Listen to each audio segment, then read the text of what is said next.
She is a 2-time Olympic medalist, a 3-time 800-meter champion. She's a mother, she's a wife, she's a daughter, and she is a sister. This woman has just released her book titled The Race to Be Myself, in which she takes us on a journey through her younger years in rural Limpopo, to her glory on international athletics tracks, and now to her ongoing fight for what it means to be a woman in sport. And I call her an international human rights icon. Caster Mokgadi Semenya. Welcome to the Carol Ofori Podcast. Thank you for having me. Well, thank you. It. Thank you. Appreciate it. So I've been reading this book. It's beautifully written. It's honest. It's earnest. It's I can see it's a true raw reflection of who you are. What made you write this book? Oh, I think it's more of me being ready. But the most important thing is like to educate people, for them to understand, their basic, human rights. I think it's one thing that is lacking, in this world. We tend to think when you know your rights, that's when you're an activist or you're an icon or you name it all. But I think it's just a reminder to each and every one to say, hey, you must know your rights, you must know who you are, own your identity. And I think this is about humility, and self-love, self-actualization, as much as, the book's title is, The Race to Be Myself. I think it's just for each and every individual out there just to be reminded that you matter. Yeah. You should, love yourself the way you are. And regardless of what, I think I'll say, yeah. Yeah. Yeah. It sounds like that encompasses your life's purpose. Or would you paint it more? Yeah, of course. I think it's more of when you know your purpose and then you live, through it, you make sure that you go out there, fulfill, that purpose. I think it's always important knowing where you're coming from, especially your roots, knowing your culture, knowing what you stand for. And if you know that you are the change, be the change that you want to be, as much as Mahatma Gandhi said it, I always follow through those. But I'll say, I'm the change that I want to see. Yeah. And I live through it, and I'm a woman of my actions, and they always say, actions speak louder than words. So we dream it and then we do it. We dream it and then we do it. Now, what I loved about the book is that you literally you get into it about how the world has been defining you, how your body has been, everybody's topic of discussion. Can you talk us through, for those who don't understand the DSD, differences of sexual development, what it is, and specifically to you? Of course, DSD is more when you're a woman, you're born with the chromosomes, XY, it's more mainly it's men who are born with that. But in a condition like this, in the medical terms, we call it more of intersex, where you're a woman who's born with no uterus. You don't go to a cycle, you can't bear kids, and it's more of the variation of your testosterone, goes high, but it's not effective. It's just a disorder. You can't produce sperm, you can't produce anything. Yeah. It's just a disorder that is in your body. But I think for me, it's important, to educate people about that, because particularly people who are coming from the rural areas who are not advanced, who are not, exposed, to the medical care, where parents don't really have an idea of, what our kids are going through, what conditions, the kids can maybe. But, the symptoms like that, where you see, a young girl, is not going through a cycle, you can see that, they have a deep voice, they are more masculine. I think as a parent, you need to start having that relationship with your kid, making sure that you know them, you understand them. Then at least don't be an enemy. Try to know your kids, at least know what they're feeling inside, what is it that they want, what is it that makes them happy. I think for me, writing this book is just to, educate people out there about, self-love, self-actualization, self-management, but as well as having the relationship with yourself. I think it's more important to know yourself, before any can, explain anything to you. It's very important where I'm coming from the rurals, and then I get into the city, and then, my medical, records are being exposed, in public, and you don't want that, as a young girl. So my goal is to make sure that I communicate as much as I can. I educate, I open them eyes, so they can go out there. If you know you're different, You know you can feel it. Just go there, discover yourself, sit down with your parents, and then see what you can do about the situation, because at the end of the day, we always say charity begins at home, and if you get that love and support from your own, you will know yourself. It's about self-identity, and that's the most important thing for a human can do for themselves. Yeah. Now, World Athletics has been saying that the reason why they won't allow women who have DSD to participate is to protect women's sports. Yeah. What are your thoughts on that? No, that's nonsense, because in sports there's no level. You can never level sports. In men, in women, it can never.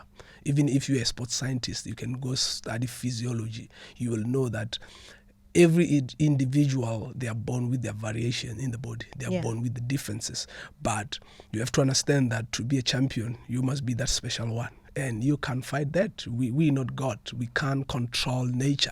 And for them saying that a woman with testosterone, high testosterone, it plays a role, it doesn't. Because if you were a man, probably I could have been meshing, those times, with men. I could have been doing men do, you understand? So for me, I still really don't understand when they come and say they've done the research over 10 years. Their research that they've done over 10 years is that it's through numbers. If you understand research, it's more quantitative, it's not qualitative, because if you look at the numbers of women, who are tested, they talk based on the number of women with DSD, and they come and then they discriminate them to say no, because they have masculine, body, the body is lean.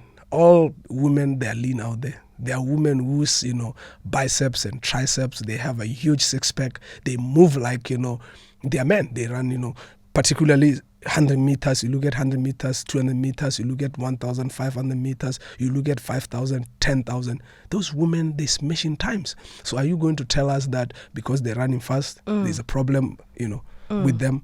They can beat me. I can't match those times. Here I'm trying to show people that men should use their common sense. They should start understanding that women's sports should be, run by women's sports.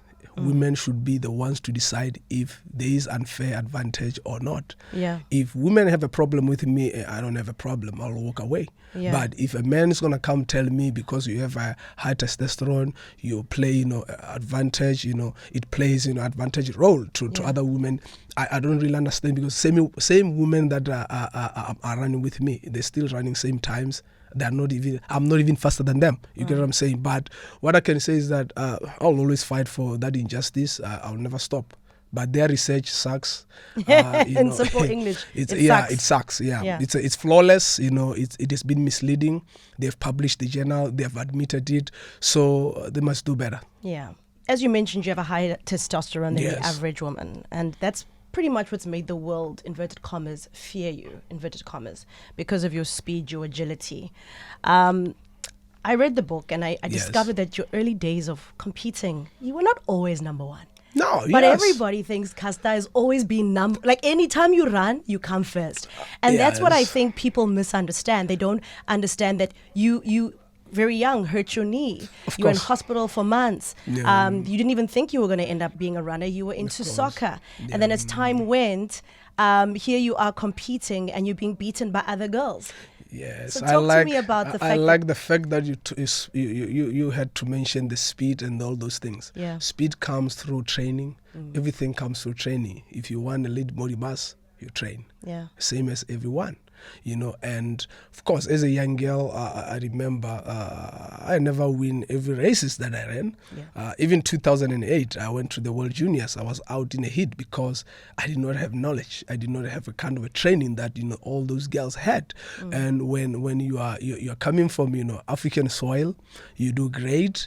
Then you start doing the wonders. You start beating all the world. Then it becomes a problem. That's where you start understanding that when you're not winning anything, people don't talk. Yeah. People start talking when they see great things. And for me, I've always saw that as a joke to say, look, if the Western have a problem with us, coming in the organizations that they've established, you should just put straight, be clear, and say, like, you guys are not welcome here.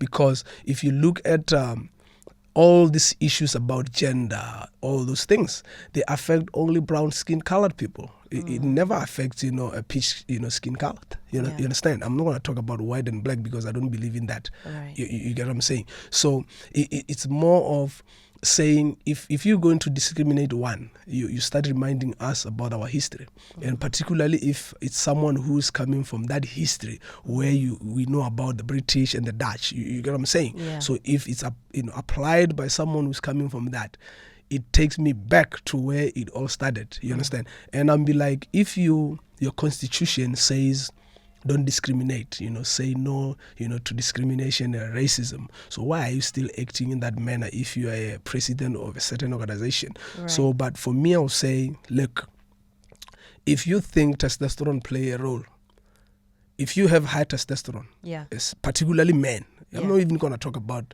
women. Right.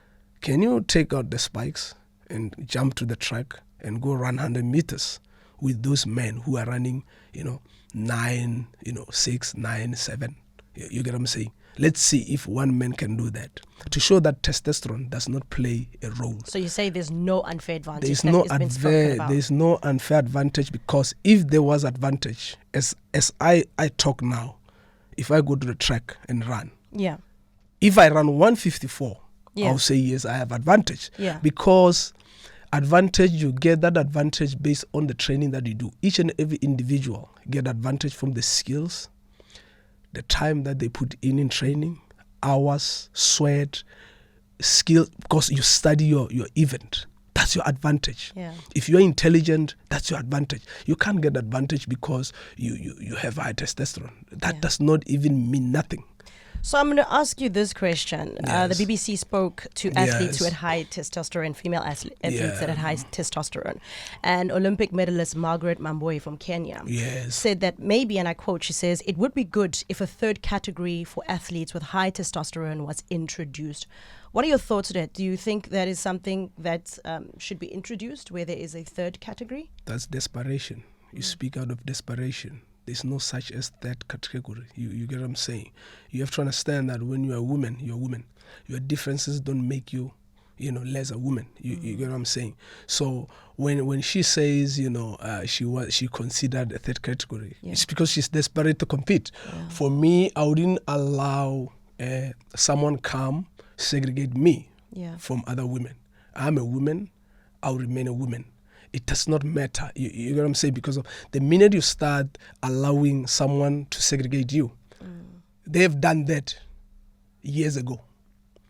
You're still going back, allowing the very same system to cage you as a woman. So that means you allow the very same, regime to come and make you believe that because of I'm a different woman, I shouldn't be with women. No, I don't believe that, because I know her personally. She's desperate to run. I feel sorry for her. I sympathize with her. But for me, I'm a woman. I'll remain a woman. Whether rules or no rules, at the end of the day, we need to stand out there to educate these young, women in Africa, to say you need to stand for yourself. You need to stand, on what you believe is right. Do not allow someone come and install their ideas on how you should look like as a woman. Yes, I agree. I'm different. I have high testosterone level, but that does not, separate me from women. You get what I'm saying? So for me, I just feel sorry for those who want to fit in. You want to try hard to fit in. No, if it was meant to be for me to be in the sports, I'll remain. But if the role I played for that last 10 years, it was the one that I had to play, I'm free and I'm ready and I'm happy. So what I will do is that I'm not going to let a man come tell me how I should look like. A man to tell me that, no, because you have a high testosterone, because you have a deep voice, because you have this, you are not woman enough. No. If you say it's necessary for women's sports to be leveled, let women, decide what's right for women. Don't come and install ideas to young girls to say, no, maybe they may be a third category. No. Women is women. It will never change. And that's that. Let's talk gender roles, which is a big theme that runs through, of course, in your book around gender roles. You spoke in your book about how you hated doing like girl chores, washing dishes. You even had a fight with your sister. Of course. And then you moved to Granny's house and you were doing all of those roles. Yeah. How do you define gender roles? I don't think there's any gender roles. There's no a role that is meant for women. There's no role that is meant for a man. If you feel comfortable on doing whatever you want to do, I would say do it, because at the end of the day, it's about your abilities. It's about doing what you like. You understand? Right. I don't think there's a role for a man. There's a role for a woman. Yeah. If we speak now, there are women who are engineers. There are women who's they're shuffling. They're doing this. They're doing that. For me, it don't exist that thing. It existed long time ago about our great fathers. Where they believed that a woman should be in the house, a man should be doing hard choices. Now, a woman can still do that. A woman can still be responsible and take care of the family.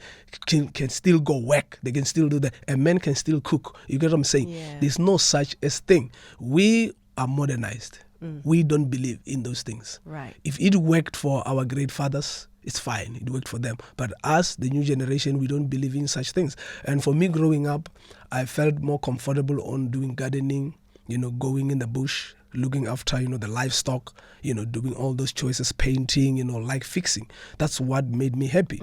But then when I went to my grandmother's, home, I could see that, them boys are lazy, The grandmother always needed, someone who will do the washings.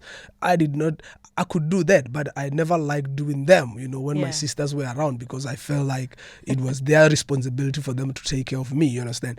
And when I was with my grandmother, I was like, what, I don't have a choice. At the end of the day, I have to clean. I don't like being in a, untidy place. I need to be neat and do all those things. And I've done those things. And when I talked to my mom, she was like, no, I like it because at least you are in a place where you learn, how to be responsible. It's no longer about you just doing, the gardening, just going, in the bush, hunting and doing those things. But you can still do the other side. So when you have your own household, you can also manage it. And I appreciate that. So for me, I cannot say, when we talk about the gender roles, that's nonsense. If you are a man or a woman out there thinking about, this is men's responsibility, that's why you're failing life. That's why you can never live a structured life, because you are not independent. You want to depend on your husband to do this and that. If your husband is not there, who's going to do it? Right. You get what I'm saying? Yeah. So there are certain things that I think we as human, we need to take full responsibilities, about our lives. Yeah. Let's be responsible and be accountable. There's no such role as this is a man's role, this is a woman's role. When we're there, we juggle around.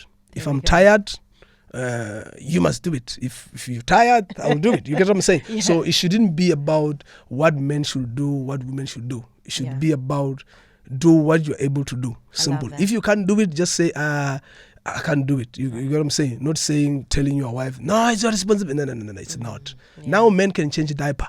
Yes. If my grandmother or my grandfather couldn't change a diaper, you get what I'm saying? But then I look at my friends. They change diapers. They take kids to clinic. They drop, kids there. They do washing. They iron. You see, it's all about helping one another. It's not about these roles. So let's go a little bit deeper. Yeah. In the book, one thing you keep reaffirming is, I am a woman. Yes. I might be different, but I am a woman.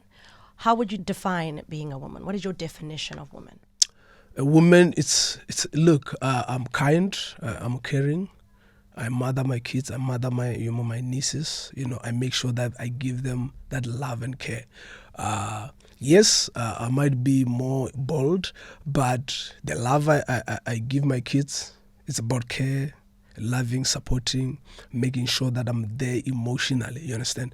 I'm accommodating, I'm open, and I'm free.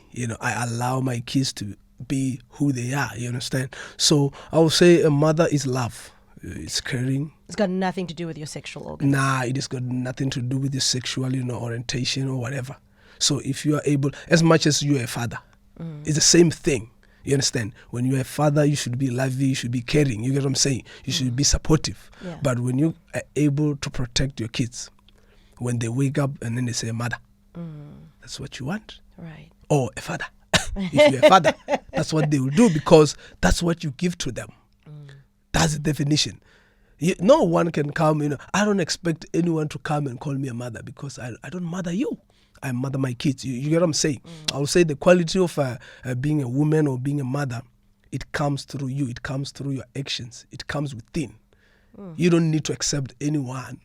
You need no validation to no one. The validation that you need is within. It's with you. How you treat your kids. Simple. So from a young age, you have been fighting. You said you hated bullies. Yes, yes. You had Biggie and you showed Biggie and you met up with Biggie later in life, and Biggie's got kids now. No, he's a good guy. Been fighting your whole life. Will you ever get tired of fighting? Because it seems your whole life you've just had to fight for this, fight for that, fight for the right to race, fight in court now. Will you ever get tired of fighting? I'm in KwaZulu-Natal. If you know Shaka Zulu's story, you'll understand. Yeah. When you fight for what is right, what you fight for what is yours, of course you never fight. You never stop fighting. I think for me, I'll say fight. It's more of a. I think each and every individual, every day is fighting. You're fighting for your life, you're fighting for your rights, you're fighting for what belongs to you. But not particularly just a fight. It's just a way of, when we live, we come across the challenges and we overcome them. So a biggest, story is one of those stories where people come, they insult you. I still come through insults, but now I fight them in a different way. I'm civilized, I'm matured, I have a sense of humor. If you come, you give me an insult, I'll just look at you because you don't exist. I don't see you. You get what I'm saying? That's very painful. Yes, I just make you feel like you're nothing. I don't see you. You get what I'm saying? Because you avoid conflicts, you avoid being like them. So, but as a kid, of course, I'm going to show you who am I. You understand? I'm going to show you I can punch, I can do all those things because I want to protect myself. But now I think it's about, when you are matured enough, when emotionally you're good, psychologically you're good, you have good sense of humor, then you don't necessarily need to fight. If someone comes like, you look like a guy, I'm going to say, so what? What you going to do? And you that get what I'm leads saying? that leads me to my next question, where you say you've always turned your criticism into fuel. Yes. And what would you say is the number one thing for someone to learn that trait? Because a lot of us, we internalize our criticism. Very, very, very few people can do what you've done with your life. Being criticized on a world stage like that, your body literally just for everyone, and you still have the fuel from that criticism. It's really important you share with us how you convert that to fuel. I think it's about taking total ownership of yourself. Self-identity is very important. If you know yourself, you understand yourself, but it comes with self-love. If you respect yourself, you appreciate yourself, and you love the person you are. The minute you start judging yourself, you start questioning yourself. You start criticizing yourself, of course. You're going to let the very same thing when someone comes, with that judgmental, criticism, discriminating, all those things. Of course, you're going to allow it. But if you don't allow that to yourself, it's very easy, because for me, I love myself. I love everything about my body. I love everything. I love my voice. I love how I walk. I love how I dress. So anyone comes with their perception, it has got nothing to do with me. You understand? What's important is, if you love what reflects, on that mirror, you say, what, God damn it, I love it. You get what I'm saying? I love what I see. And then it gives you that, positive mind. It gives you positivity because you love yourself. So what other people think of you, it's nothing. It's just their opinion. You understand? But your opinion matters. What you see is the most important thing, because then you start appreciating yourself, you start loving yourself. Then you have that relationship with yourself where you say, yes, I know I have a big nose, I have, small eye, I have that. That's mine. It's mine. If you embrace yourself, you embrace the person you are, then that's beautiful. But then the minute you start questioning yourself, you're questioning God. God brought you in this world for a reason. So if you were a reject, I don't think your parents could have gave birth to you, because that seed could have just, washed away. You know what I'm saying? So you are here for a reason. Live for your purpose. Live for your purpose. Now, your life changed in Berlin 2009 World Championships. and I'm very curious. You speak very, very candidly about the experience, and I'll leave that for people to read it in the book. Yes. But I wonder, have you ever been back to Berlin since? Yes, multiple. Yeah. Berlin is more like my second home, man. Yeah. Look, You Berlin don't have is like a resentment look. for the There's city and the I have a experience? love for that. It's just close to my heart, where I've always went back there, and when I'm there, I'm treated like a queen. You get what I'm saying? Whether I'm last, whether I'm not winning, whether I'm winning, Berlin people, if they know I'm there, they show up. You understand? I think it's more for when things are meant to be, they will be. Whether people came, question you, criticize you, but when you have history with a certain city, come on. For me, I've went there multiple times. I don't know how many times, but many. Last year, I ran in Berlin. I did not win, but stand of ovation. It was like big. They clapped. They appreciate that. I know what it means. For me. I know, the importance of that place. You know what I'm saying? That was the beginning of my career. And I'll always, appreciate it and cherish it, So it's like when you see, Formula One and all those guys, there are certain guys, they don't lose in a certain track. That's me. Yeah. You get what I'm saying? So I'll say Berlin is, it holds, great memories. It holds sorrows. It holds, disappointments and all those things. It's more of a mixed, feelings where when I'm in Berlin, I don't know what I feel. You know what I'm saying? So it's one of those, places where I'll always want to go back. The track, I love it. I love everything about it. Yeah. Yeah. You speak also in the book, you said quite a few times, I never grew up poor. We didn't have much, we just had enough. I never grew up poor. And then I look at your growing up circumstances. You had no running water, you had no electricity, you would often hunt and catch rabbits, and sometimes you would feed your family. Yeah. You also didn't have a refrigerator growing up. Yeah, you of got course, it first of after course. winning some prize monies, Yeah. right? So according to the standard of poverty, that is poverty. No. And how you say I was not poor. I can't say I'm poor. Yeah. Why? If I have a meal on the table, Yeah. if I have a roof to sleep, if I have a bed, if I have those things. Poor is when you are like, your parents can't afford anything. They can't take you to school. They can't, because we sometimes confuse being poor and being able, if you can't afford certain things. You get what I'm saying? The time where I take care of my family, that's when they're in short of something. That's when that end of the month, even in your budget, there's sometimes where you are low. Yeah. You see, now we are here at East Coast, radio station, and then towards the end of the month, I'm 100% sure that sometimes even when you are fuel, you don't go full tank. You'll say, booty, 100 rand. You get what I'm saying? So it's one of those situations that people need to understand that let's not confuse being poor and just being average and all those things. Poor are people who can afford nothing. No meal, they don't have shoes, no shelter, nothing. You are just homeless. You just, you just trying hard. You're hustling for another day, to have a bed, to have a roof under your head. You get what I'm saying? Yeah. So for me, I'll say my parents were able to provide, for me. Yeah. But there were certain things that they can't, get for me. Like if I need a Lacosta, if I need that, when I see my friends, hitting them Cavellas, them Nikes, them Not a Adidas, you get what I'm Yeah. saying? And I couldn't eat meat every day. You understand? I know how it feels not to have a meal for a day or that, but I can't call that poor. And when you talk about the circumstances where we're coming from, no running water, it was not only me. Yeah. It was the entire village that they did not have water. Yeah. You get what I'm saying? There was an entire village that did not have electricity. So I can't call that poor. I'll call that disadvantage because you're coming from a disadvantaged background where, it's not developed. We were underdeveloped then. But then when, we get to, where, ANC start coming in, being able to build roads, it's good. It's good. You get what I'm saying? Yeah. And hunting is part of African culture. Yeah. My forefathers, they used to hunt.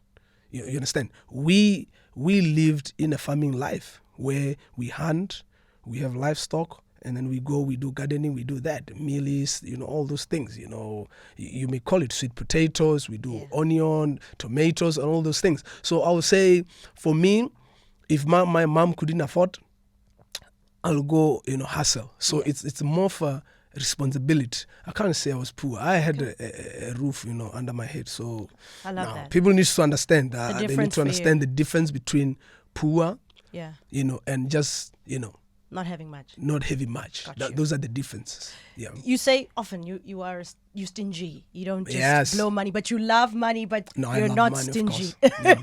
What is the stingiest thing you've ever done? Like you're okay, that was stingy, but I had to do this. I'll say when you see that I'm matured enough. I never wanted to have a house. I never wanted to buy my own car. But when you realize, but I have to do it. It's a need. You understand? Now when you start understanding the difference between needs, wants, essential, luxury, all those things, you start saying, but I need a house. I'm responsible now. I want to have my own privacy. When you start dating, when the love is, it's hot, it's cooking. It's like hot potato. You can't control it.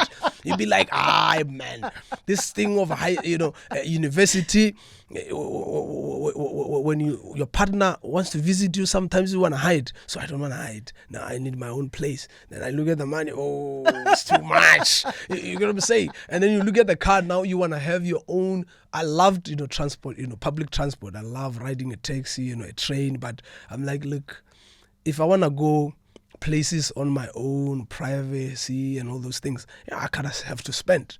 I don't need to spend, but I don't want that. But for me, it's a need for now. You get what I'm saying? I think the stingiest, moments where you have to spend a lot of, the Benjamins, for your own needs. For your own needs. Yes. Yeah. In the book, you speak about meeting Oscar Pistorius. Yes.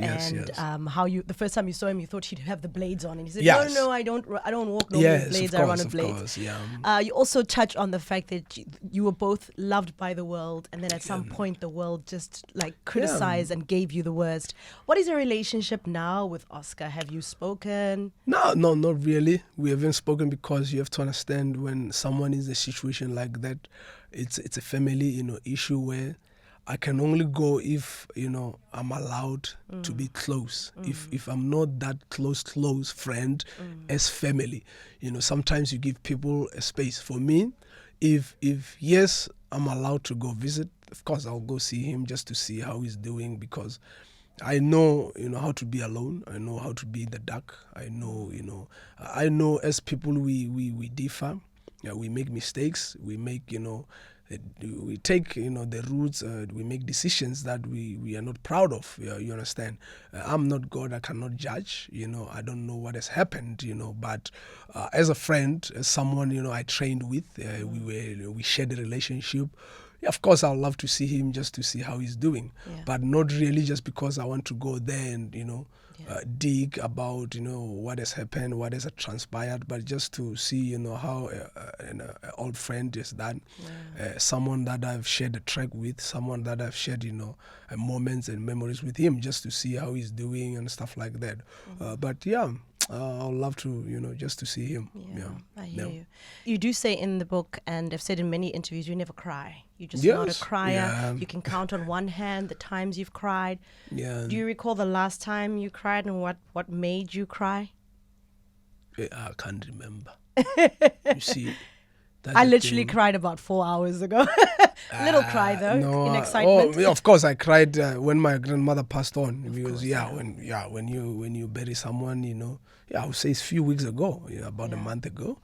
Of course, when you start realizing that that person is no longer here, and you're not gonna see them again. It's paining to see that coffin going down. That it's gone, and that's also the hardest part for me. That's the hardest part, to see. So I'll say, but it is what it is. She has lived her life. She's like, she was 94, 95.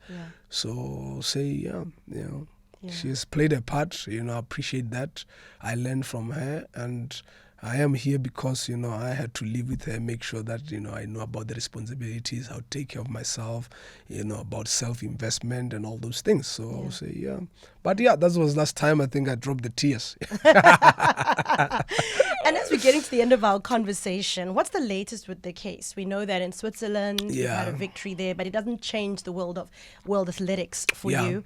What's the latest with regards to the case, and what's your next steps? Yeah, the latest will be, of course, the Swiss. I think they have appealed. They will take it to the high chamber.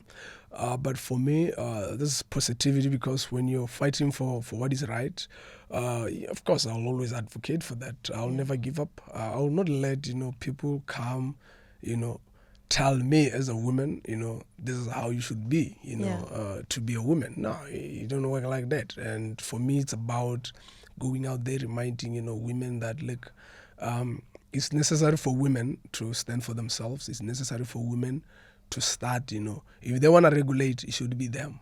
Not the men telling them, it's necessary for women's sports to be leveled. What about the men's sports? Is men's sports leveled?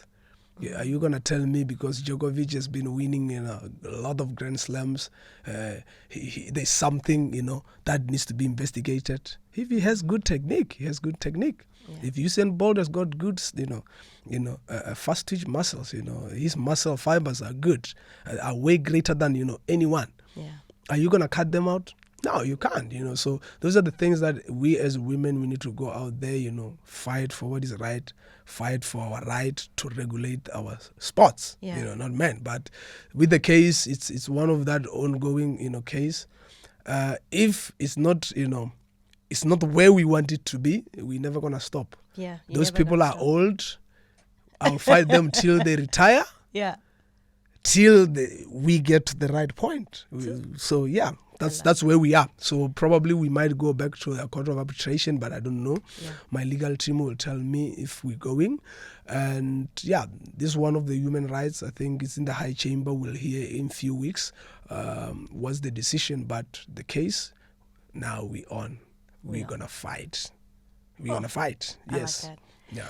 Now, happy times. You're married. You've got two beautiful children. You're raising them. You've shared once or twice on social media a beautiful, family picture with you and your kids. Yeah. And people still come at you for that. People will say, and you mentioned in the book how they say, these are not your children, you're barren, like mean things like that. Yeah. What do you say to people who say things like that? They must go get life. So my pictures are my pictures. So if you have a problem with what I put on social media, block me so you don't see it.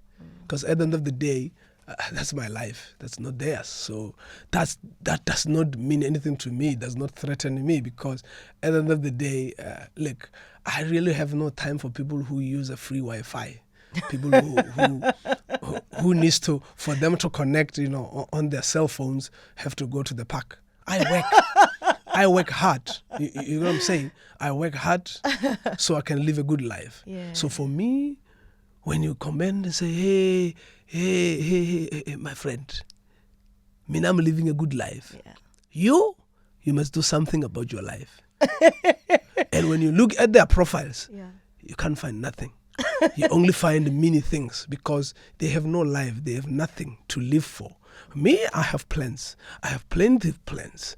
I have things to achieve. For me, my message to those who comment on other people's pages: go out there, live your life, own your life, do something about your life, because you're going to be like that forever. Show me your achievements. No, show me your achievements before you comment on my social media. Yeah. Me, I'm living my life. I'm raising my beautiful kids. Yeah. Man, life is beautiful. When you you increase, you fueling me to even do better. And like I said, I'm not going to worry about the 2% of people who are hateful, people who are coming there, angry, we don't know, because hey, go to school if you are bored. And people they must not misunderstand social media. Social media, as much as it says social. If you go understand the word social, you stop doing what you're doing. You start bullying people, start talking nonsense on that social media, because it does not build them. It does not make them, wealthy. You just remain the same person. But me, you build me. You grow. You see, that's why I always say people that I'm that, if I'm that a problem, that means I matter the most. Because when I post something, it comes to you. And then you comment. Then that means I am something. There's something that I'm doing. Yeah. So imagine you're posting, I post, but you post, I don't comment. That means you're nobody. That's a big ouchie. No, you have to go hard. I have to do it because at the end of the day, I'm just showing you that as a person, no, I care about people. I care, I love people. But people who come with nonsense on my social media, I don't see them. Yeah. Your comments are just there to kill time. Of course. But at the end of the day, now when I sleep, I'm happy. Yeah. I love it. There's food on my table. Maybe it's only savannah. I don't know. It's one apple in your fridge. One apple. One apple. You can't even take your cousins or your kids or anybody to school. You're not doing anything. Try to change people, please. Now, looking back, is there a moment that you can look back and say that was the happiest time of my life, and then this was the worst time of my life? If you had to give us two separate moments. I'll start with the worst because the worst is when I was desperate, for running. When I decided to take the medication, that was the worst, saddest moment. I was in the dark.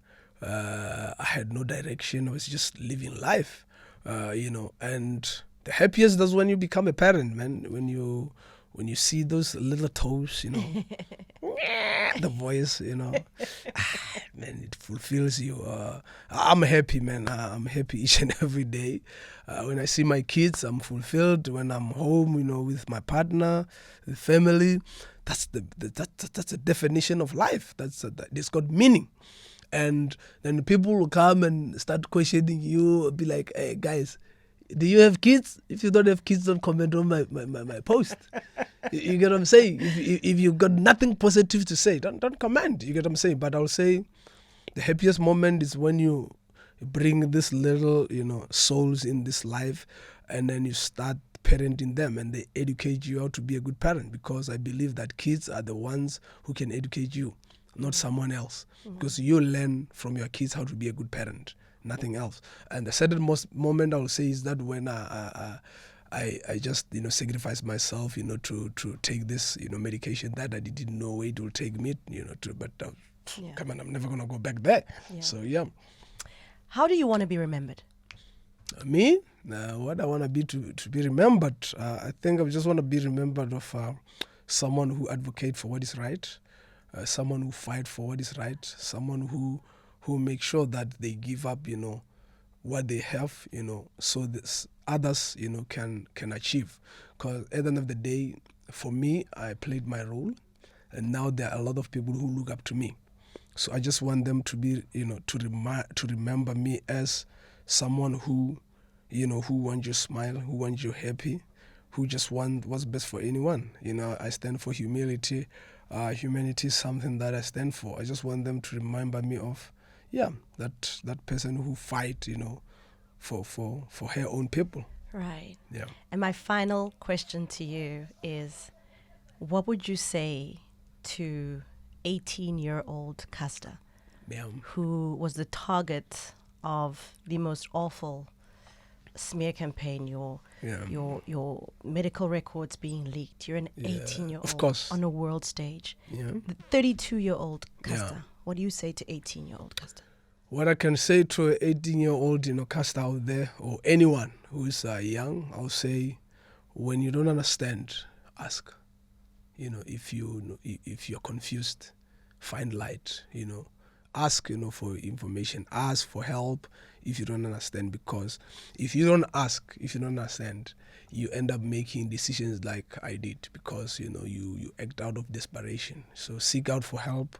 And if you are in a situation where you are not sure of, still go out and ask someone who can help you, to do that. Ask for someone to accompany you. Because if you just decide based on what you see, people will manipulate you. People will do this and that. And you end up, regretting, or you end up taking your life. Because that's the route that we normally take. You get what I'm saying? I'll say, just stay true to yourself. Just find yourself, know yourself, understand yourself, and have the best relationship with yourself. Because if you know yourself, you can never ever let anyone violate you. You can never let anyone do you wrong, because you know what you stand for, know your identity, know where you're going, the direction. And like I said, if you don't understand anything, seek for help. No one can laugh at you, because at least you're trying by all means not to make wrong decision. You understand? So go out there, seek for help, seek for advices, just ask around, or just have that relationship with your own, parents or your own family. So at least you are never alone. You are never alone. Caster Semenya, The Race to Be Myself is the name of the book. I can't help but see the colors. I've just done a podcast on the general elections, and the colors of the book stand out for me. Yeah. Was this intentional? African National Congress. It's Mandela. Winnie Mandela. Oliver Tambo. Thank you so much. The Steve Bikos. If you look at the Pan African Congress, all those things. I'm about those colors. But I'm not a politician. But I follow that. I'll say the book, but it was not intentional. I was not even there. So now when you speak, you get me back to politics. Back to politics. I thank you so much, Caster Semenya, you. The Race to Be Myself. Thank you for joining us on the Carol Ofori Podcast. Thank you for having me. Thank you.